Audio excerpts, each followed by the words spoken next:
Gusto mo rin po niya. May pinagbago na eh. Lumabo. Lumabo. Mas maliwanag pag ganyan. Okay. Bigyan kita ng mas maliit pa ha.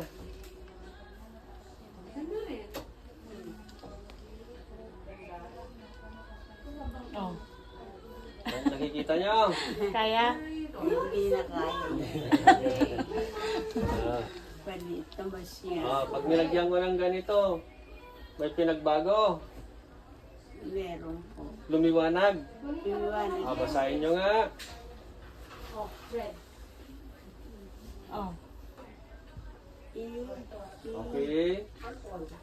F, Okay. Okay. Isa pa ha.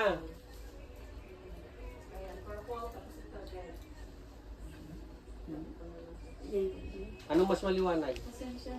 Yung nauna o yan? Nauna po. Mas maganda ito. Mas maganda yan.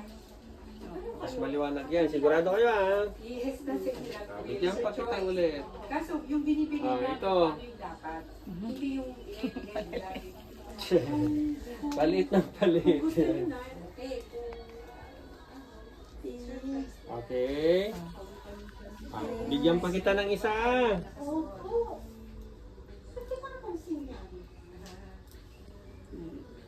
Lumabo. Mas maganda yung nauna. Tignan nyo Mas okay yan? maganda rin po ito. Isa pa, bibigyan ko pa kayo ng isa. Kasi ano na siya depende na depende kasi sa person.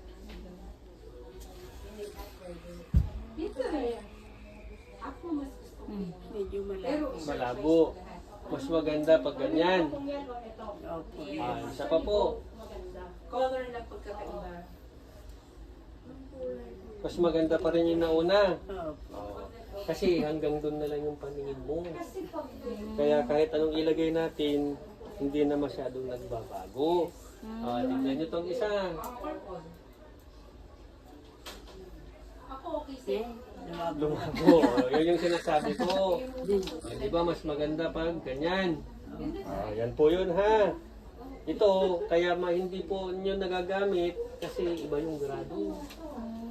Kaya di ba pag sinusuot nyo malabo, Malabo din po. Kaya lang sinusuot ko yung sa alikabok. kaya nga, kasi iba yung grado na binigay sa inyo kasi yan yung libre. Oo. Tignan nyo ha. Yes, 5. Yan, 2.9. Saan ka nagtatrabaho? Sa SM po. Saan? Sa tindahan po ng mga iPhones. Sa hilera ni Nagwanson. Opo, sa Dalok de Power mo. Kumusta tingin nyo? Malaki po. Anong letra nga yung malaki? E. Tsaka, Saka F. ito. 20% Maganda po. Sige, basta. T, E, G, E. Bigyan kita ulit na mas maliit. Nako. Pag ganyan. Alala po yan. Wala na po yan. Isa pa ulit Mananawa ka dyan. Pag ganyan. Marami. May pinagbago. Yung mahilo, huwag yung sa kanya lang isuot mo. Labo. Malabo. Tingnan nyo. Pag nilagay ko to, Yan, dahil maganda na Ganon. ganun din. So ano mas maliwanag? Yung kanina po. Yung kanina. Kasi yung Mas maganda pag ganyan. May ibibigay pa akong isa sa inyo ha. ayusin natin. Oo, syempre, pero 1 week po. Malabo na po. Ayun yung sinasabi ko sa inyo. Hanggang dyan na lang. Tignan nyo pag ganito. Anyway po, nandyan naman na yung contact natin. Kaya nga, pag ano, nakikita. Yan, nakakita ko po yan. Nakikita nyo mukha niya. Hindi, nakikita nyo. Nakita mo mukha ko. Tignan nyo pag tinanggal ko. Nakakita ko din siya. Pero malabo. Malabo. Hindi po. Talagang Hindi, pag ganito po siya, mas maganda. Pero hindi kayo sa ilalim. Pero hanggang dyan na lang po yung liwanag na magagawa natin. Kasi siyempre dun sa edad ninyo, at saka medyo may problema na sa loob ng mata ninyo. inyo. Ha? Minsan kasi, Okay. yung kapatid kasi. Ngayon, ito na. sabi niya, Ito, hawakan niyo to. Ano nga, paano po siya?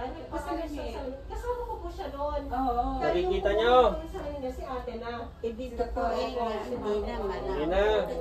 Ano po ba ginagawa niyo sa isang araw sa bahay? Kaya mo nagpagawa si ano? Tatrabaho ko maglilinis. Okay. Okay. Ito, anong numero to? Nag-ML. Ay, ala ko sa rio. Baka nag-scatter ka. 18. Ito na. Kahit nasa Manila yun, inuwi sa Manila. Oo, maliit na. M16. Okay, nakikita nyo to. Pero, hindi na pwede itong maliliit kasi hanggang dyan na lang yung kaya ng mata nyo, ha? Baka mamaya sabihin nyo, ano pa naman itong ginawa ni doktor, hindi ako makakita, sabihin nyo. Kaya sabi ko, kung gusto nyo mas maliwanag yung tingin nyo, pa-operative. Wala ko. Oh, so, Mahal lang opera. so, ang gagawin muna natin, yung para makatulong na lumiwanag yung paningin nyo, ha? Okay. Halika na kayo dito sa labas. Suot nyo lang. Suot nyo lang. Yung payong ko. Payong na may tungkod. Payong na may tungkod. Para yung pasyente ko kanina na tagagabutan, ganyan din yung payong niya eh. Nanay, nabubuan po kasi ko eh. Oo. Opo kayo.